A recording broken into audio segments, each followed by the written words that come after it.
ఏపీకి ప్రత్యేక హోదా ఇవ్వాలని విభజన హామీలు అమలు చేయాలని కోరుతూ పీసీసీ అధ్యక్షుడు శైలజానాథ్ ఆధ్వర్యంలో కాంగ్రెస్ పార్టీ నాయకులు దీక్ష చేస్తున్నారు. రాష్ట్రానికి కాంగ్రెస్ హయాంలో ఇచ్చిన ఒక్క హామీ కూడా బీజేపీ ప్రభుత్వం అమలు చేయటం లేదని ఆయన విమర్శించారు. సీఎం జగన్ను ప్రశ్నించే పవన్ కళ్యాణ్, అసలే ప్రశ్నించని చంద్రబాబు ఆంధ్రప్రదేశ్ హక్కుల కోసం నరేంద్ర మోదీని నిలదీయాలని శైలజానాథ్ పిలుపునిచ్చారు.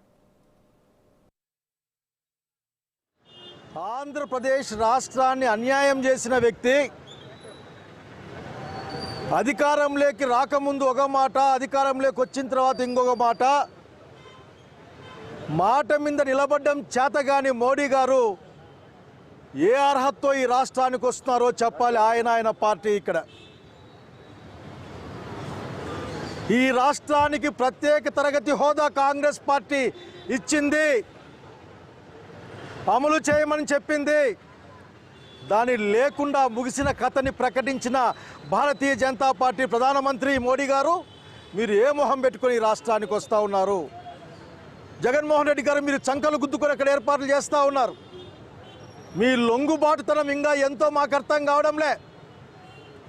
అడగండి, ఆ గుండీలు నలుపుకుంటూ మాట్లాడతారు కదా, అడగండి అక్కడ మా రాష్ట్రానికి రావాల్సిన ప్రత్యేక హోదా ఏమైంది అడగండి జగన్మోహన్ రెడ్డి గారు.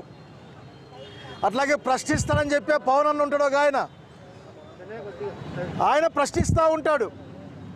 ఆ ప్రశ్నలకు అర్థం కూడా ఎత్తుక్కునే కాలం ప్రజలు సస్తావారు. ఇక్కడ ఆఖరికి ఎట్లా కలుస్తాడట నరేంద్ర మోడీ గారిని ప్రశ్నించండి, ఏ మొహం పెట్టుకొని రాష్ట్రానికి వచ్చావు అని.